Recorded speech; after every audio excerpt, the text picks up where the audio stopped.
calling you to gather together to have a celebration. We have much to celebrate in the new year. When we think about, I'm in CD2, so I can tell you nothing made me happier than watching the news today and watching Angie Craig get sworn in as one of you share that you've got great reps now. Not only did we take over the U.S. House, but we took over this fabulous house as well. Amazing reps that are going to work on issues that are in all of our best interests. We're going to focus on a few of those today. So I'm a firm believer that you can do two things at one time. You can celebrate and still show your outrage. Because we still have lots of issues we need to be fighting and speaking up about. And the last thing we want them to think is that we're going to get complacent. Because are we going to get complacent? No! Do we have issues we're going to fight for? Yes! So, Amy had this brilliant idea. I'm Karen, by the way. This is Amy. This is Katie. We are your warm-up act. Before the real speakers come. But we should try to get everybody scooched in. Yeah, can everybody scoot in together? And Sarah, can you come over this way? So you're going to be filming this way. Okay, so what Amy did was she made posters for all of our CD reps. Whether we think they're very progressive yet or not, we are going to encourage them, correct? Yeah. Correct. So, we've got some signs, some limited number of signs. HR1, get it done. So that's the chant. Are most of you guys familiar with HR1? Yes. On the signs you see, there's three main things it's going to fight for. Protecting voting rights. Ending corruption. And getting big money out of politics. It's amazing how all three of those things are so closely tied together. Okay, so what we want to do is be able to film a little message to each of these reps that we're hoping people will then tweet out, put out on social media, so that they really get a message that we're not going anywhere and they're going to be hearing us. So, Okay. all right, so ready? All right, so we're just going to practice first. Hagedorn, HR1, get it done, you work for us. Everybody got Say that? hi to the mic. Silly. So it'll be Hagedorn, HR1, get it done, you work for us. And it'll be the same for all of them, okay? All right, ready? Hagedorn, HR1, get it done, you work for us. All right, next one. Craig, everybody ready? I know, right? Craig, HR1, get it done. You work for us. Karen, did you want these individual or? Yeah, but if you can't, I'll cut them over. Okay, Phillips. Okay. Phillips, HR1, get it done. You work for us. Okay, we're in McCollum, HR1, get it done. You work for us.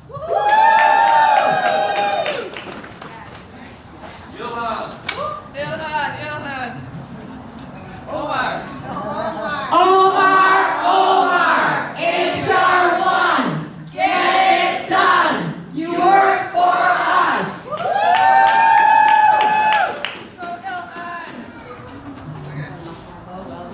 Ever, HR1, get it done. You work for us.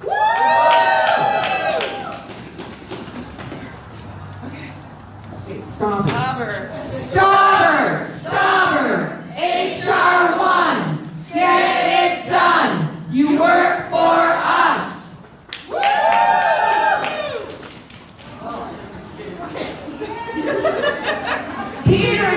Peterson, HR1, get it done. You work for us. All right.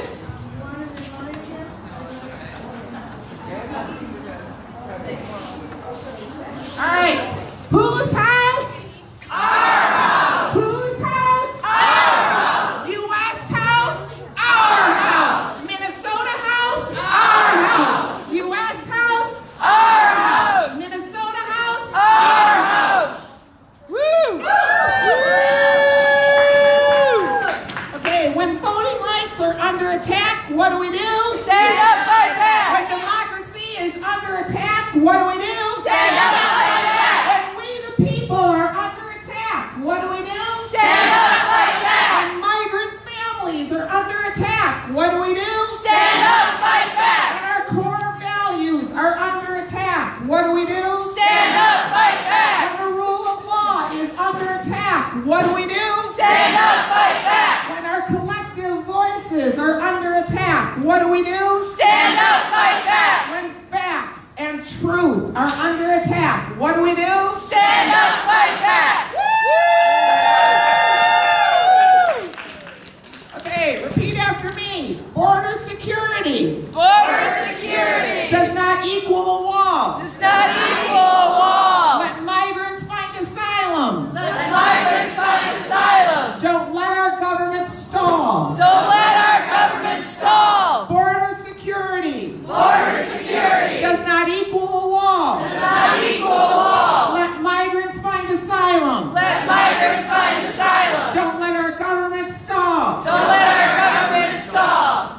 Federal workers need to be paid. Federal workers need to be paid. Forget the wall. Forget the wall. Paychecks shouldn't be delayed. Paychecks shouldn't be delayed. Federal workers Federal workers need to be paid. need to be paid. Forget the wall. Forget the wall. Paychecks shouldn't be delayed. Paychecks shouldn't be delayed. What do we want? Ethics in government. When do we want it? Now. What do we want? Checks and balances. When do we want it? Now. What do we want? Accountability. When do we want it? Now. What do we want? Rule of law. When do we want it? Now. What do we want? Voter security. When do we want it? Now. Okay. Now do it.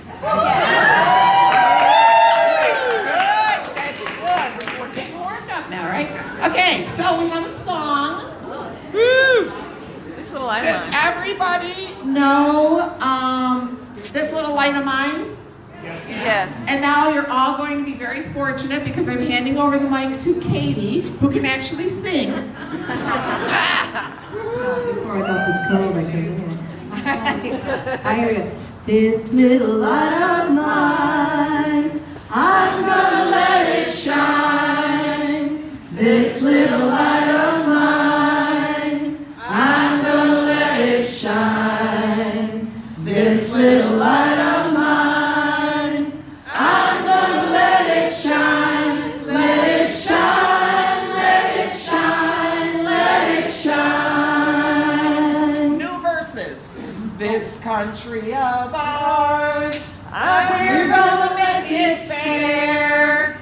This country of ours, we're gonna make it fair. This country of ours, we're gonna make it fair. HR1, Pass it now, pass it now. expanding voter rights. We're gonna make it fair. Expanding voter rights, we're gonna make it fair.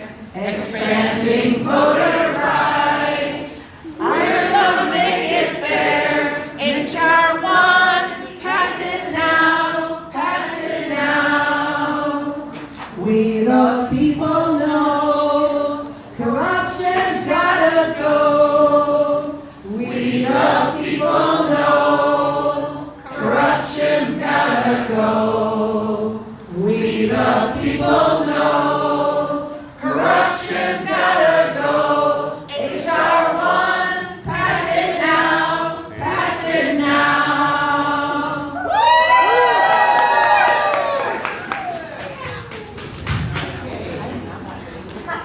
All right, repeat after me. Our elected officials. Our elected officials. Work for us. Work for us. Not the big money donors. Not the big money donors. Not the corporation. Not the corporation. Not the PACs. Not the backs.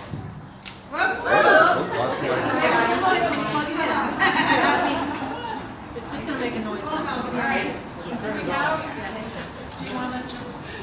Do you want to do?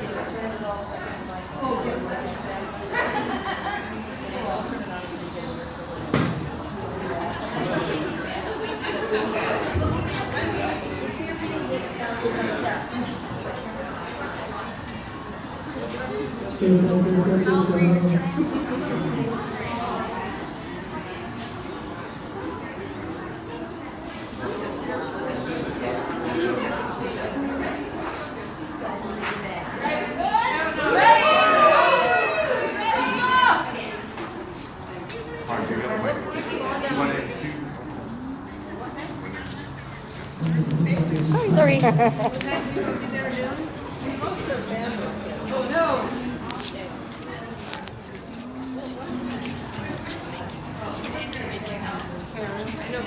Anytime. Yeah. Sure. Do you want them all showing? Does anybody want an indivisible sign?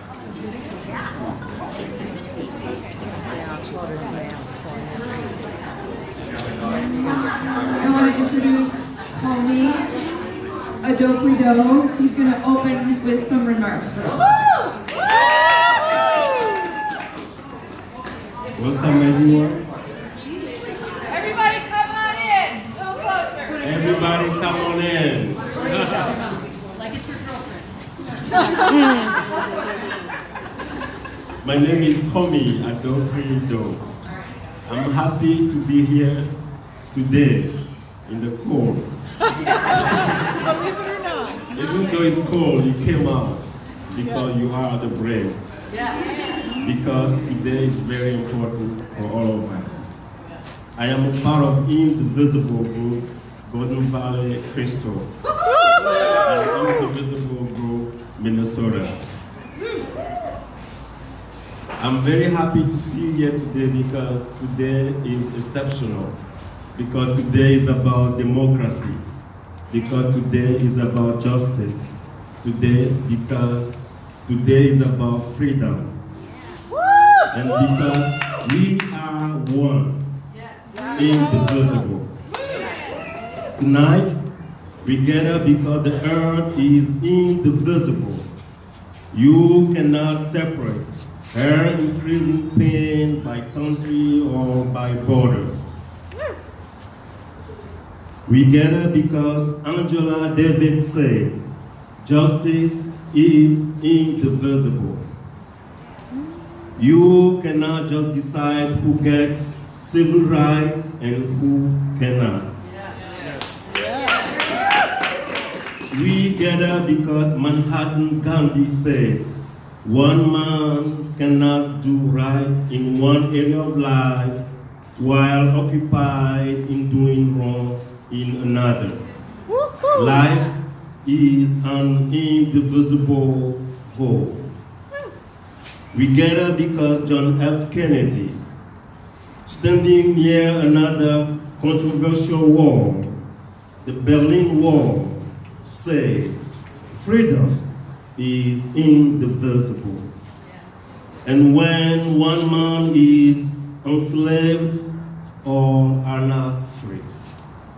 And because we reject mirage of wars and division that humanity builds out of raw fear. Lastly, we gather because despite this time of difficulty and pain, we fought our way back.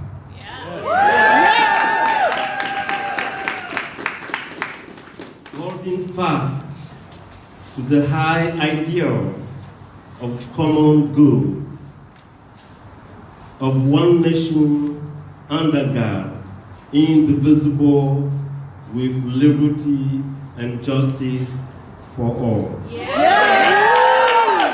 Thank you, everyone.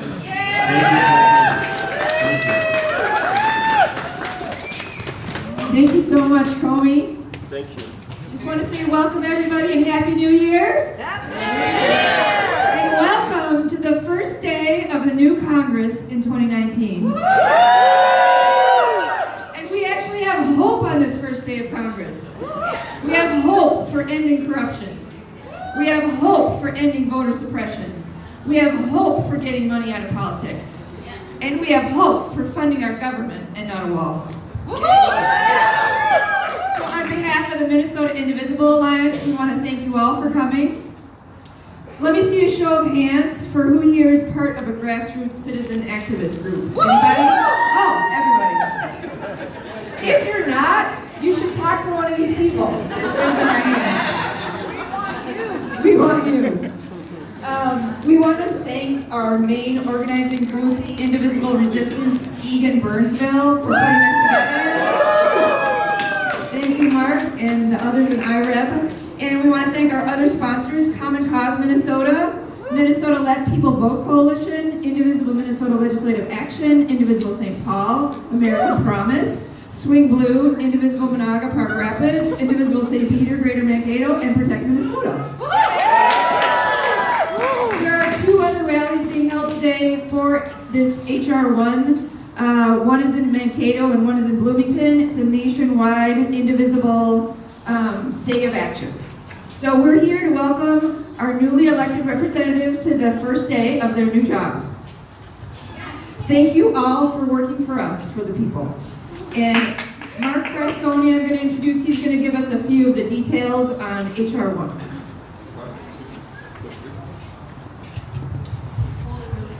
All right, hello everyone. My name is Mark Frasconi. I'm co-founder and co-chair of the Invisible Group in the South Metro and CD2, the Indivisible Resistance of Egan and Burnsville. And we formed 2 years ago. We came up here, I remember it was just about 2 years ago, we came up here with the Women's March. That's when the resistance movement kind of started. We were all, and you know, Indivisible was just a word, it was a document. You know, it was, we didn't know who we were. Now look at us. We're indivisibles from across the state right now on the porch of our great capital. Across the country. Now the thing that I wanted to also thank is that, we're all so grateful and glad that you guys take your time. And I was going to say, the standard political joke is that on this, cold Minnesota night, well, it's actually kind of nice out there. So good on you guys for figuring out this is a good night to get out and be activists. All right. I'm not doing this well. So, all right, let's do it this way. So why are we here? Why are we here talking about HR1? I'm going to read a little bit, so I'm sorry. Because the election of Donald Trump and the first 2 years of his administration have brought into sharp focus the importance of preserving and protecting our democracy against Republican attempts to erode it. And without a functional democracy in which everyone is included and represented, and we can't fix healthcare, immigration, endless wars, racial justice, or climate change. Additionally, we saw in the midterm elections how hard certain forces were working to suppress the vote, specifically certain racial groups. Bill number 1 is normally reserved for the top legislative priority of the party in control of that chamber. In the last Congress, well, I'm going to give you guys a guess. What do you think Bill number 1 was for the last chamber? Taxes. Number 1, yeah. Tax cuts for the rich. They ran that thing through. That was their priority. Hand out to corporations and the wealthy. Well, by choosing to strengthen our democracy with HR1, the Democrats are showing that we're ready to stand up and fight this fight. And by being here tonight, we're all showing that we're behind them to fight this fight. So what's actually in HR1? Karen mentioned this earlier. There's 3 pillars to this. One is voter empowerment and access. Through measures such as automatic voter registration, same-day registration, restoring the Voter Rights Act, protecting against improper purging of voter rolls, requiring states to upgrade and secure their election systems, restoring voting rights to those with past criminal convictions, providing adequate early voting opportunities, and preventing partisan gerrymandering through independent redistricting commissions. HR helps ensure that everyone is included and represented in our democracy. The second pillar, money in politics, is one we all know about, right? A constitutional amendment is needed to overturn the chaos at Citizens United. And related decisions unleashed into our campaign finance system. HR1 starts that process immediately. Additionally, it further stems the tide of big money into our politics through amplifying small donor donations through public financing, encouraging small donor donations through tax incentives, and eliminating dark money by requiring disclosures of all political spending, including online ads, cutting off cooperation between candidates and super PACs, and empowering the Federal Election Commission to truly enforce campaign finance law. Yes. Now the third pillar is under ethics and corruption. Trump and his cronies regularly engage in self-dealing corruption and conflicts of interest without a single rebuke from the Republican controller, the previously Republican-controlled Congress. HR1 cracks down on this by making sure that ethics rules apply to all government officials, including Trump. As of this afternoon, a provision has been added to the bill requiring 10 years of tax returns from the president. So until this bill is in motion, they're negotiating it, we're pushing for as much of this as we can get. This means that demanding disclosure of and divestment from his financial interests that pose conflicts of interest, then for the rest of the executive branch, locking the revolving doors of lobbyists and government officials, prohibiting bribery, and demanding full disclosure of information revealing potential and actual conflicts of interest. Yeah. All right. So that's the question. Well, what's the answer? I'm going to ask you guys to listen to our speakers for the next little bit and maybe see if we can't figure out what those answers are. And then after that, maybe I'll give you a clue what we need to do for our course of action. Coming up next, I think Dave, I'm going to introduce Ruth. Dave. Oh, Dave. I'm sorry, Dave's here. We'll ask the speakers to go ahead and just introduce themselves. Go ahead, Dave Pinto. Hello, so I'm State Representative Dave Pinto from St. Paul. I have a bunch of constituents here, and I just want to say thank you so much to all of you. I think, like, at some point, I just raise you if you're my constituents, and you know that. Anyway, love it. Like, it's awesome. So State Representative Dave Pinto. So I'm just going to be starting my third term in the Minnesota House. I work outside the legislature as a prosecutor for Ramsey County, specializing in gender violence, domestic assault, and sexual exploitation, sex trafficking. And this coming session, I'm going to be chairing a new committee on early childhood. I'm helping kids and seeing just the different ways, the trajectories that our kids' lives can go on to make sure that they get off the very best start. So today is the day when, it is today, right, with the U.S. Congress? Yeah, that's the whole point. Thank you. This shows you how state focus is. So that's today. And it's so important we're gathering here and all around the country about that. But here in Minnesota, we're going to be starting our work at the Capitol here next Tuesday. That's our We have a new incoming DFL majority, and we are ready to get to work. We have an amazing class of first-term members. You're going to be hearing from one of them, Ruth Richardson, momentarily. So the thing is, our majority, our incoming DFL majority, it is so important to us to continue the work that you all have been doing, that really we all have been doing together. One of the themes that our incoming speaker designate, Melissa Hortman, has emphasized is the need to be partnering with Minnesotans in developing the policies that we're pushing. So we, over this past year and a half, had a program called the Minnesota Values Project. We've been going out to communities all throughout Minnesota having conversations, listening sessions. And we developed a campaign plan based on that, policies to push. We'll be rolling out bills next week based on that, now called the Minnesota Values Plan. We will want you to be working with us as we continue to roll that out. Because when I see these signs and think about this, what this boils down to is this idea that policy making needs to be a partnership, right? It needs to include everybody inside the Capitol, outside the Capitol, all around. We cannot do this work on our own inside, nor should we be doing that. Thank you so much for being here. It's so critical to be doing that. As I'm standing here, I guess I'm thinking about the freedoms that we have. And I think I made reference to this. We spoke a couple months ago. Just thinking that, right now, as you are standing here, people holding these signs, you're exercising your freedom of speech. You can write what you want to on the sign. You have the right to do that, right? Right. Yeah. You are exercising your freedom of assembly. You're out here with your friends and your colleagues and your neighbors and expressing your beliefs. You have the freedom to do that here in America. You are here on the steps of your Minnesota Capitol. You're petitioning your government, both now and you certainly will be in the coming weeks, for redress of your grievances, for saying, we want the laws to be a certain way, and you need to hear us out doing that. You're exercising that freedom as well, correct? Yes. And for those of you out here, you can look, this is the beautiful cathedral, right? Representing our freedom of religion, freedom of worship as we want, and there's so many more freedoms. There is this phrase that I think has sometimes been more common on the right, but I think we all need to be embracing. Freedom is not free, right? Freedom requires each one of us to step in and to participate. I think it's been especially clear the last couple of years that democracy is not a spectator sport, right? This is a participatory sport. It's a team sport. It requires each and every one of us. And I am so glad that you are here participating in that work. It is critical that we do that over and over and over again. So next Tuesday, please come and participate in our swearing in at noon. Observe, check it all out. But then at 1 p.m., there's going to be a rally to fight gun violence.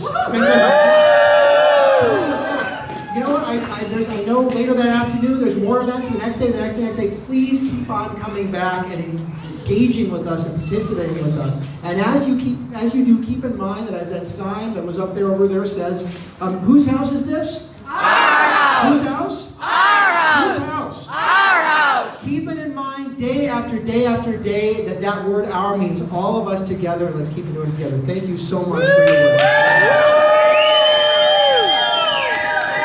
And now it is my great pleasure to introduce an amazing first-term member, Representative-elect, soon-to-be Representative Ruth Richardson.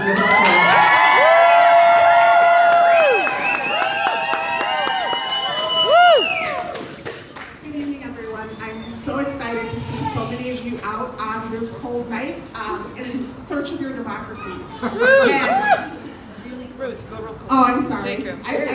I don't project. I'm learning how. So when we think about how do we get to ethical government, how do we get to transparency and accountability, it's through all of you. It's about people, and it's about voting. And so I want to talk a little bit about voter suppression. Because if we don't do something about voter suppression, it will affect all of our democracy. Yes. So I grew up in a large family of storytellers, so I'm going to tell you a story about voter suppression. The very first time that I remember hearing about voter suppression, I was probably in elementary school. And my mom was telling me about the challenges that she and her family faced when it came to voting growing up in the Deep South in Mississippi.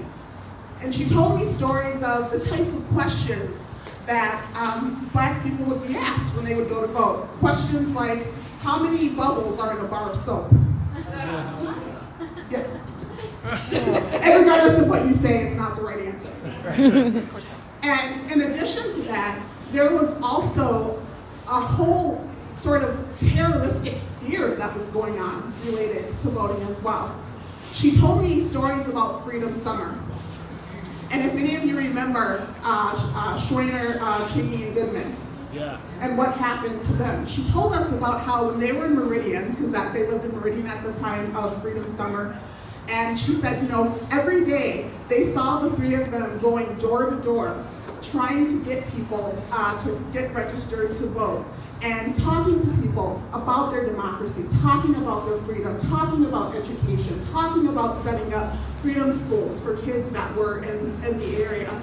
And we all know what happened in the case of those three civil rights workers. They lost their life in search of democracy. And so when you fast forward to what we're facing today and what we faced in this last election, it tells you just how important voting is. And there's a reason that they're suppressing the vote, because they know it matters.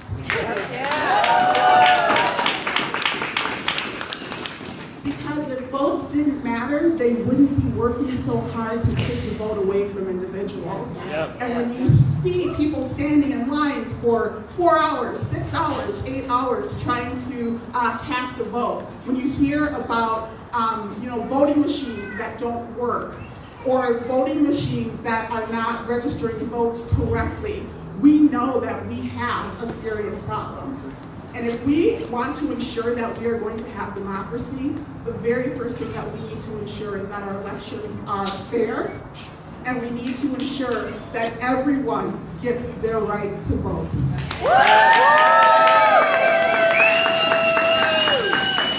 And if we want to make sure that we can hold elected officials accountable, we do that through voting. And so we need to make sure that we are ensuring that everyone has the right to vote. And I know here in Minnesota we have the highest voter turnout in the nation. But it's about a lot more than Minnesota. Yes. It's about what's going on all around the nation. And so I commend all of you for coming out in support of democracy today.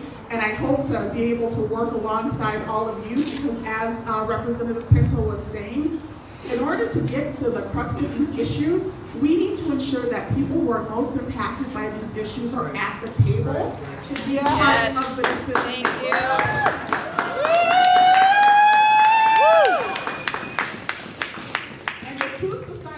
Votes and who has the right to vote and who doesn't continues in the way that it has. Look at Georgia as an example. And talk about corruption. Having someone who's actually running for governor who's also in charge of elections. It's not okay. How's that ethical? So again, I'll just close with saying that with everything that we do, it's all about people.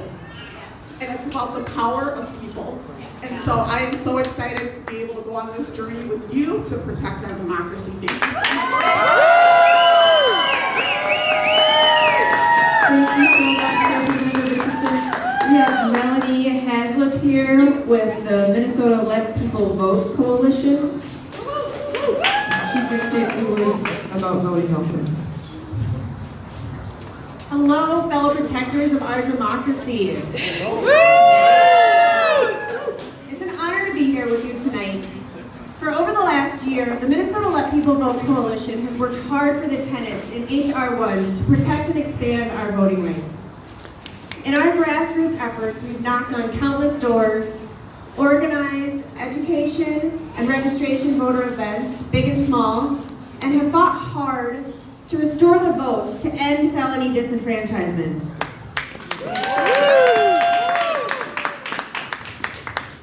Restore the Vote would give the right to vote back to over 50,000 Minnesotans who have served their incarceration time and are back out in our communities. These are citizens that go to work, they pay their taxes, they live among us, and they deserve to have their voice through their vote. When Restore the Vote to end felony disenfranchisement comes up in this legislative session, make sure you tell your representatives that you support the passage of this bill. We believe that the backbone of our democracy is access to the ballot. And we invite you to join us as we fight for this right. We support HR1 because we want to see nationwide automatic voter registration and online voter registration.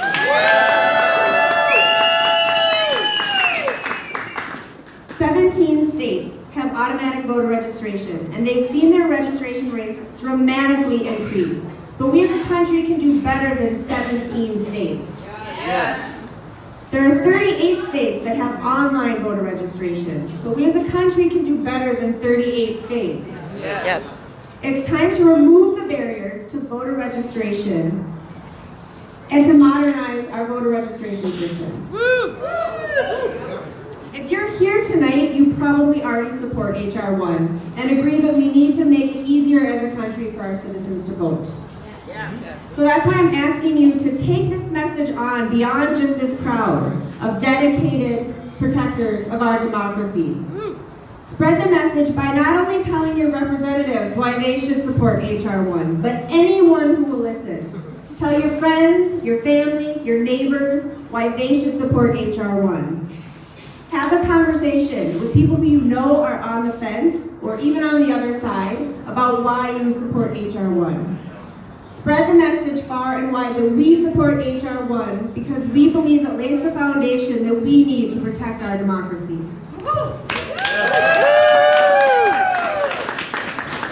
Thank you, Melanie.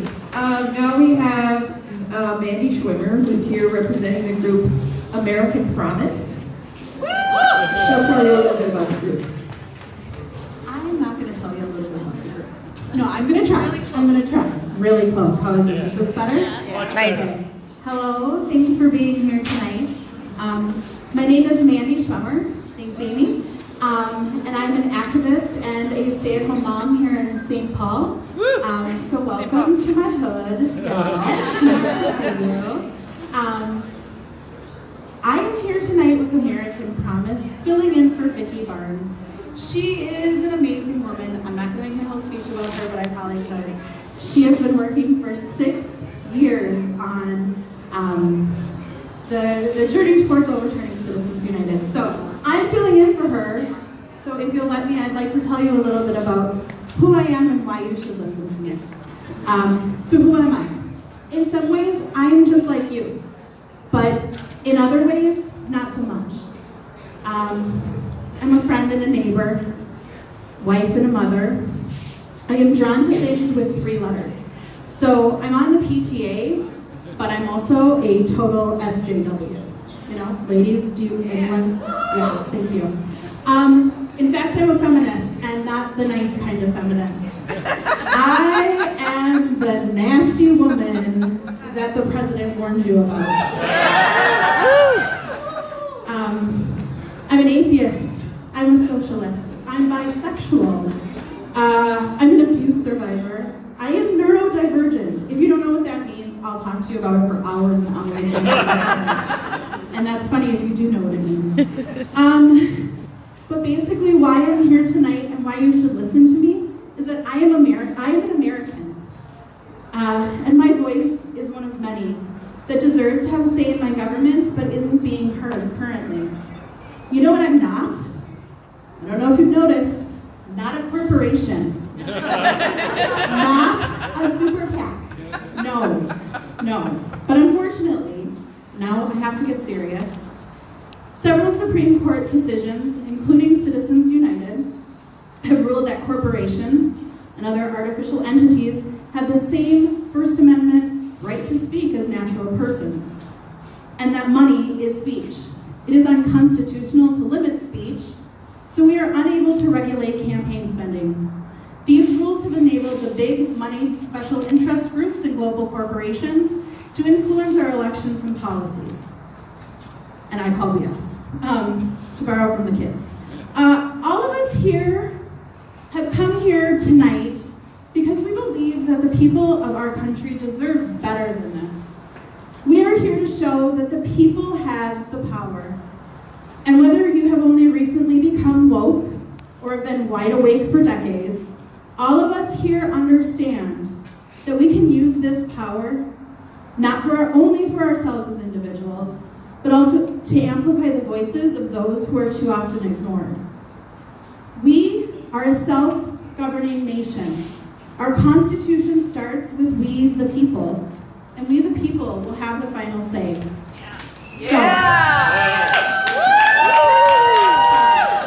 There's a backside to my sheet, but I want to hear from you.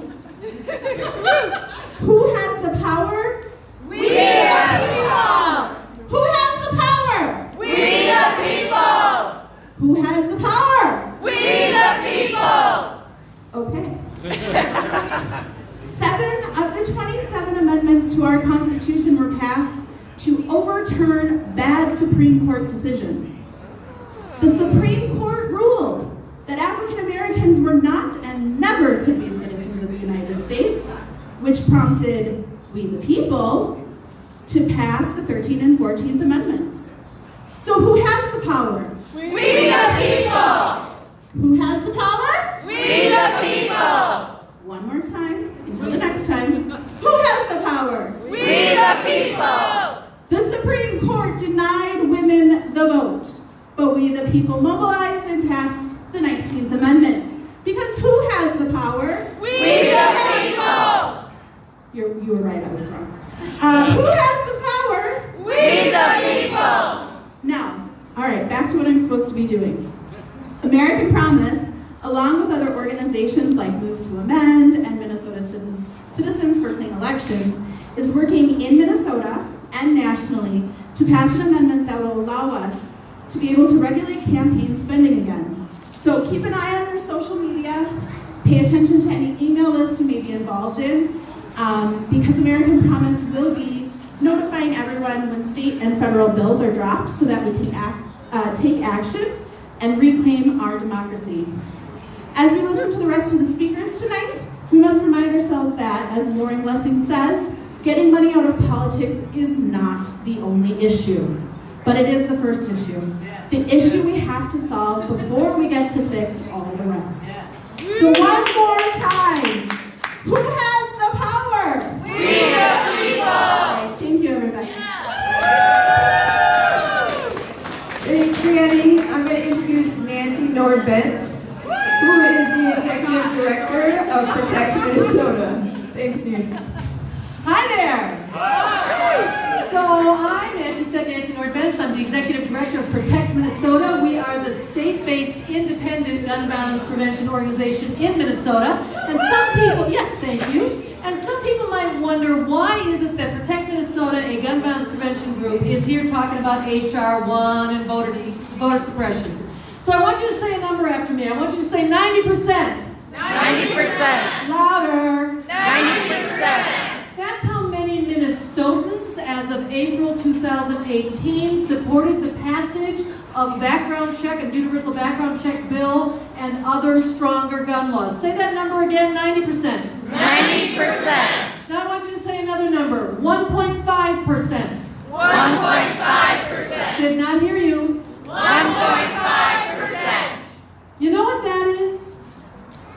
That's how many Americans belong to the National Rifle Association. 1.5% of Americans. The National Rifle Association speaks for the tiny end of the tail of the dog of public safety in America. 8 out of every 10 hunters do not belong to the NRA. 95% of all gun owners do not belong to the NRA.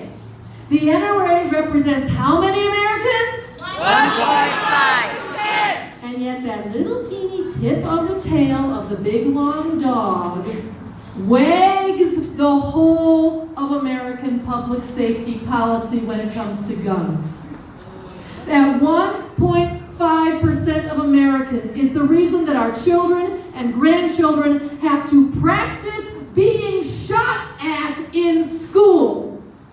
Think about that. We teach them to practice getting shot at because 1.5% of Americans believe that anybody should be able to carry any kind of gun anywhere in this country, even though nearing 100% of Americans, it's close to like 96%, believe in stronger gun laws. That's why I'm here tonight. Because it's because of that corruption, it's because of the money in government, it's because of Citizens United, please hiss and boo, Citizens United, it's because of voter suppression, rampant voter suppression, that the NRA, this tiny little single issue group that only represents 1.5%, which is actually what they really represent are the gun manufacturers. They have determined public safety policy in this country for decades. And so we are here tonight to support anything that is working to get the money out of government, either at the federal level or the state level, that is working to stop voter suppression all over this country, that is working to overturn Citizens United, that is working to make sure that the 90% are heard, and that the 90% have the power that the 1.5% have now. So we're here tonight for you. We hope that you'll be here for us on Tuesday. As Representative Pinto said, it's opening day rally for gun reform at 1 p.m. in the Rotunda. And afterwards, we're going to ask people if you've got the time to go and bring some postcards to your representatives. 2 big bills we're pushing this year, and I can tell you all about that on Tuesday at 1 o'clock, January 8th, next Tuesday. I hope you'll join us. If you want to know any more about that, you can text ORANGE, the word orange, to 474747. Another number, 474747. And you can help the 90% of Minnesotans get what we deserve when it comes to gun safety. Thank you so much.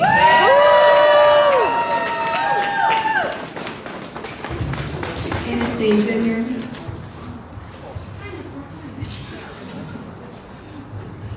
one more speaker, but I think she's not here. So we're going to turn it over to Mark. He's going to tell us a little bit about what we're going to do as we leave here. Whose house? Our house. Whose house? Our house. Whose house? Our house. So I'm going to try to pass for just a couple more minutes, and then maybe we'll call it a night if Anastasia doesn't show up. That's fine. or, No, it's fine. Okay. One thing I just wanted to again thank everyone for showing up. You know, in the future, when they look back at our time and they try to figure out who it was that saved democracy, they're going to be looking at you guys. You guys are the ones that did, showed up, and we're going to keep working. And I'm so glad that everyone turned out. So, what's the answer to the question that we had earlier? It's to never stop talking. That's what we got to do. We got to go out for the next 2 years. We can never stop talking about these 3 pillars, about fixing the corruption that is in Washington. That's why the resistance stood up. That's why we all came out 2 years ago, came down John Ireland Boulevard, and began a resistance movement because we saw the corruption that was coming and we wanted it to end. So we got to keep talking about it. We got to keep banging the drum, keep stirring the pot. For the next 2 years, we won't let these guys know or let them forget that we are here. This is whose house? Our house. Whose house? Our house. All right, everybody go home and have a good night. Thank you.